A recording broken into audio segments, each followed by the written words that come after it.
Y lamentablemente vamos a seguir hablando de temas complicados, de temas conflictivos, porque es la región del Biobío en dos provincias, ¿no es cierto? Biobío y Arauco, y la región de la Araucanía, las que han concitado la atención en las últimas semanas por una serie de hechos de violencia. Para analizar, para conversar, para proyectar qué es lo que se viene, tenemos comunicación con la delegada presidencial de la región de Los Ríos, Daniela Dresner. ¿Cómo está, Daniela? Muy buenos días. Muy buenos días. Delegada presidencial de la región del Biobío. Hoy del Biobío estoy hablando de Los Ríos. Daniela, perdóname, pero No, no se preocupe. nos conocemos. A mí de repente me baja muy buenos días, Daniela. Me Muy imagino que buenos días. bien atareada. Yo estaba pensando, es que dejé a la Araucanía al medio ahí, Biobío, del Biobío. Sí, Así es. Daniela, ha sido complejo, me imagino, este periodo ha sido agotador también. Sí, es un periodo que ha sido bastante duro y bueno, ayer tuvimos un día bastante terrible, la verdad, porque a lo que ocurrió en la Araucanía, cierto, en Lumaco, con la muerte de este trabajador y los otros dos trabajadores heridos, se nos suma un atentado bastante grave en la provincia de Arauco, donde hubo un ataque armado a trabajadores también de una faena forestal que estaba con una medida de protección de carabineros, por suerte, digamos, y también ha sido bastante brutal y bastante violento. Daniela, hay una serie de sucesos que se han producido en el último tiempo y muchos dicen que el estado de excepción vendría a ser la solución para frenar ese tipo de hechos. De acuerdo a los antecedentes que maneja, eh, ¿hay un cambio sustancial en términos de los atentados, por lo menos en lo que respecta a la región del Biobío? Mira, yo ahí decir que el estado de excepción lleva solamente una semana. Es difícil poder proyectar con absoluta certeza con un periodo de una semana que esto es algo estable, pero efectivamente hemos tenido un descenso de la cantidad de atentados durante esta semana. Ya sabemos que la situación que vivimos en la zona de conflicto, ¿cierto? Vamos a hablar desde la provincia de Arauco, la provincia del Biobío hacia el sur. Es una situación extremadamente compleja y que claramente no es algo que vamos a resolver solo con fuerzas militares o con mayor cantidad de policías, ya, y además es una situación que se viene arrastrando por bastantes años. Entonces tampoco es algo que vamos a resolver en una semana o en 2 semanas. Pero de todas maneras vemos acá una tendencia que es una tendencia hacia aumentar la seguridad a pesar de que los atentados siguen y han seguido ocurriendo. Ujú. Delegada, ¿cómo le va? Muy buenos días. Muy buenos días. Dos preguntas. Primero, respecto del actual decreto de estado de excepción, hay quienes plantean que como está actualmente redactado, ya es posible realizar más o es posible para las Fuerzas Armadas, para los jefes de la Defensa Nacional tomar la decisión de resguardar otras zonas y no solamente las carreteras o las rutas principales como se había establecido en un inicio. Y segundo, respecto de lo que ocurrió ayer en este predio de Forestal Arauco, finalmente ayer también se confirmó que por parte del Ministerio Público se instruyó en cierta forma a carabineros que abandonara este lugar luego de que la policía uniformada reconociera que no está en condiciones o no tiene las condiciones necesarias para realizar la protección que se había establecido. ¿Qué podríamos decir de eso también?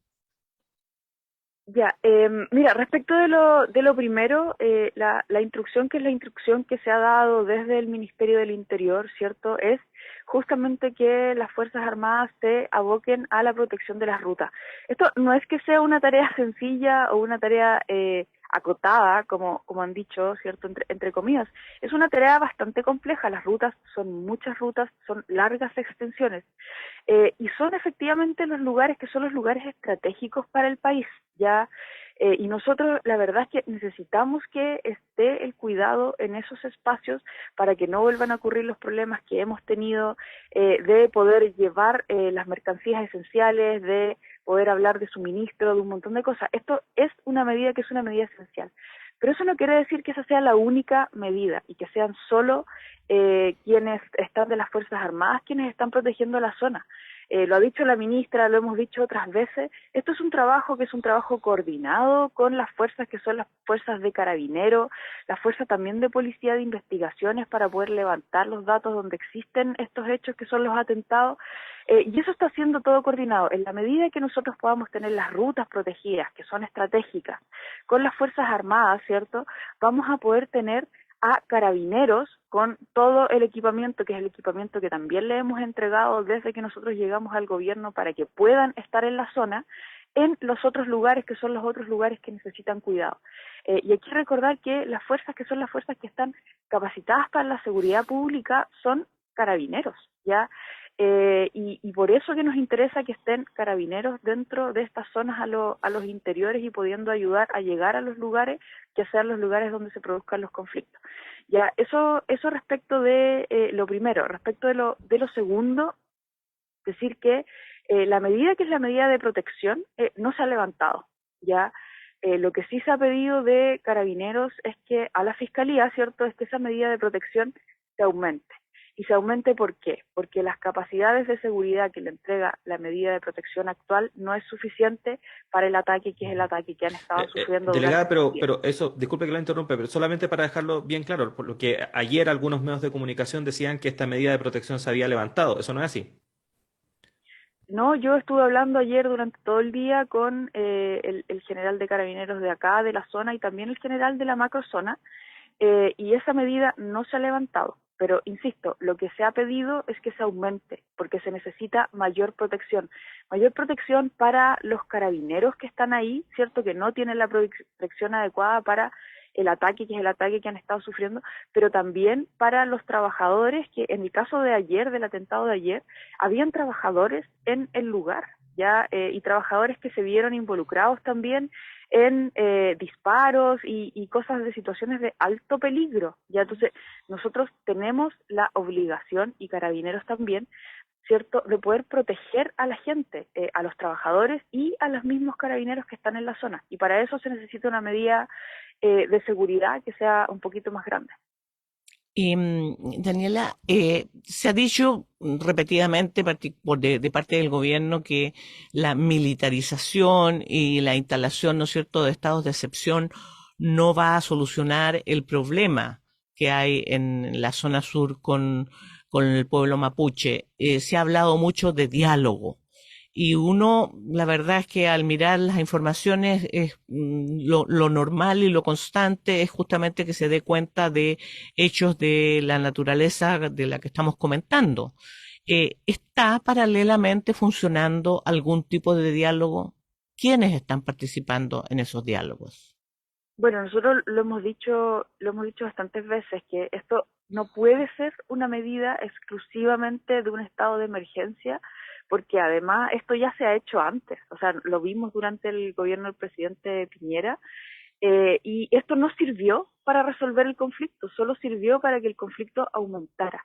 Por eso que nosotros hemos presentado el plan, que es el Plan Buen Vivir, que considera estas otras medidas, ya, estas otras medidas que, insisto, tampoco está restringido exclusivamente a los parlamentos territoriales, sino que estamos hablando de inversiones territoriales muy potentes. Estamos hablando de 400.000 millones de pesos en inversión en esa zona. Estamos también hablando de compras de tierras, ya hay compras de tierras por un monto que es el doble del que se ha entregado normalmente para la CONADI, y que incluso en los años anteriores ni siquiera se ocupaba completo, ¿cierto? Ahora vamos a entregar el doble.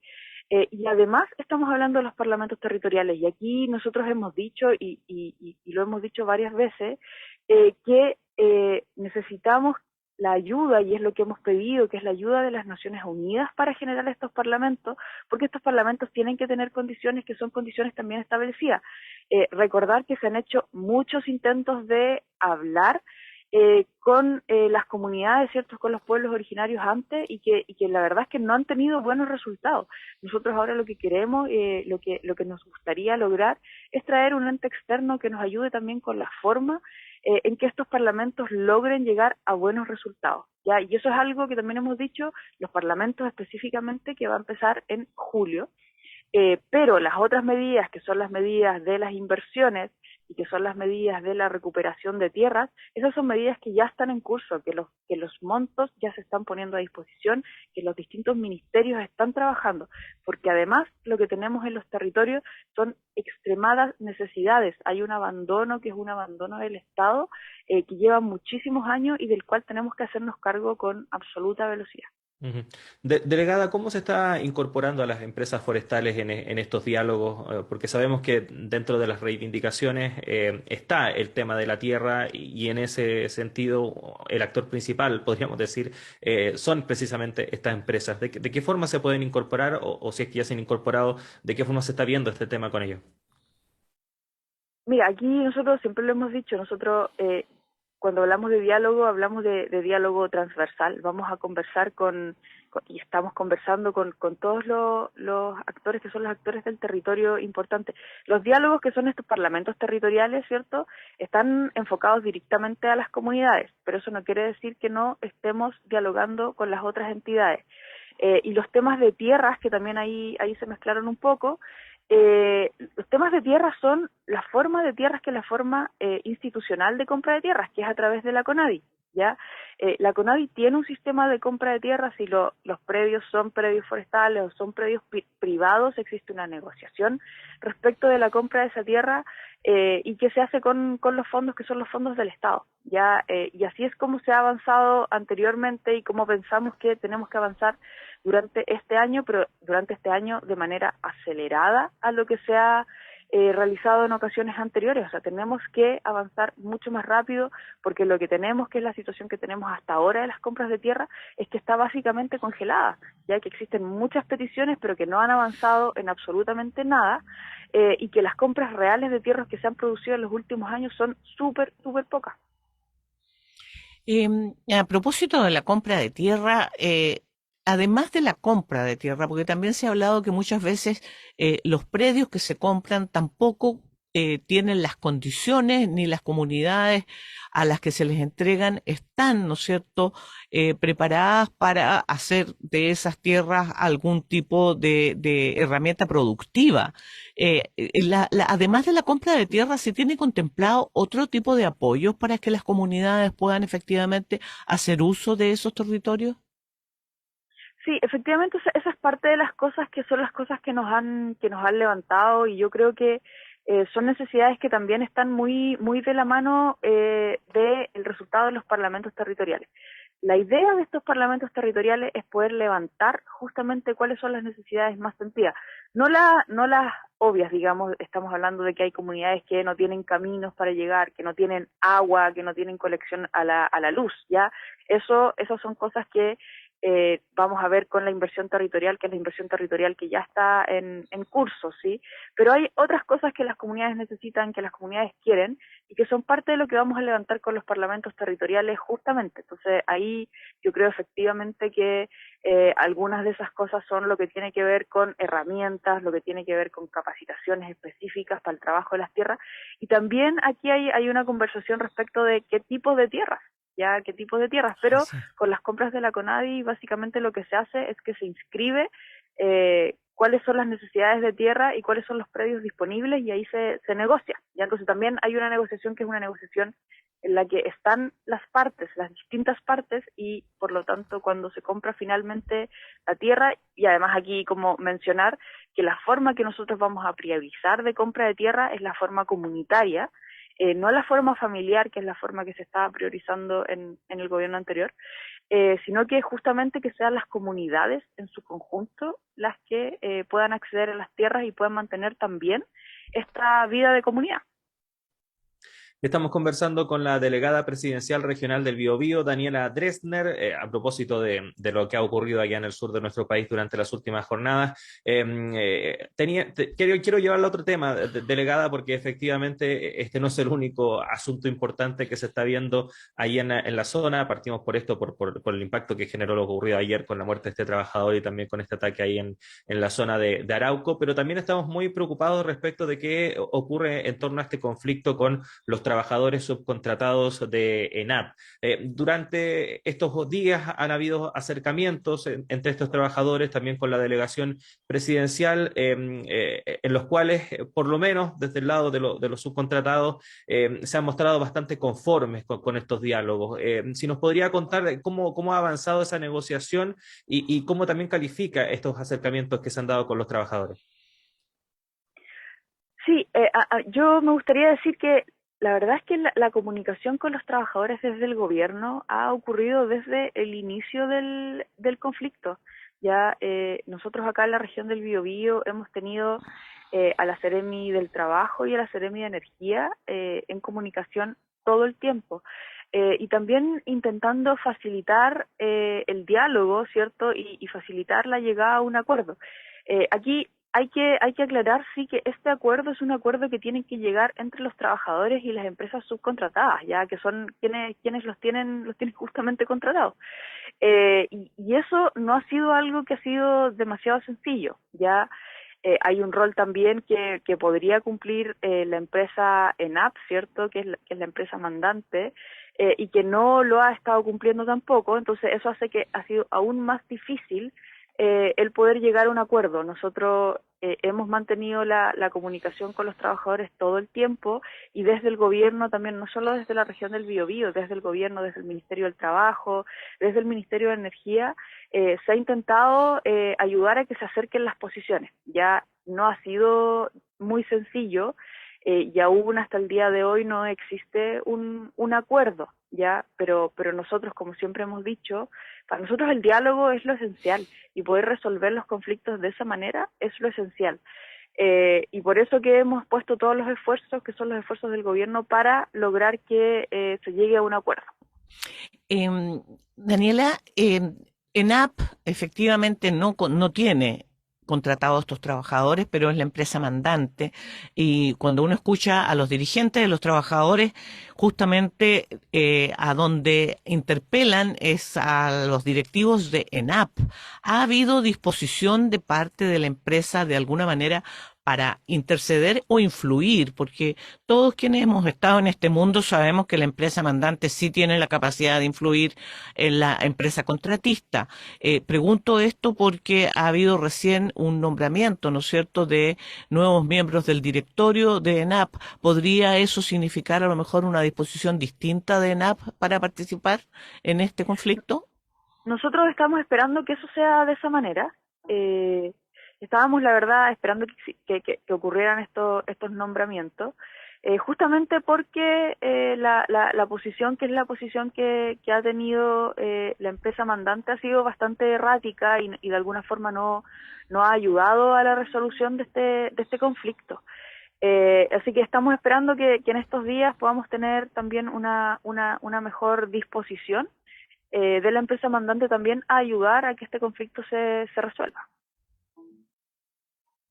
Ahí sí, estaba silenciado. Delegada, muchas gracias por haber conversado con nosotros durante esta mañana. Sabemos que son complejos los temas que se están abordando ahí en la zona, tanto lo que tiene que ver con estos hechos de violencia que se han registrado tanto en la provincia de Arauco o en otras zonas de la región del Biobío y la región de la Araucanía, pero también este conflicto que enfrenta a los trabajadores subcontratados de ENAP con estas empresas contratistas, y en las cuales el gobierno ahí está intentando mediar para que se llegue a una solución.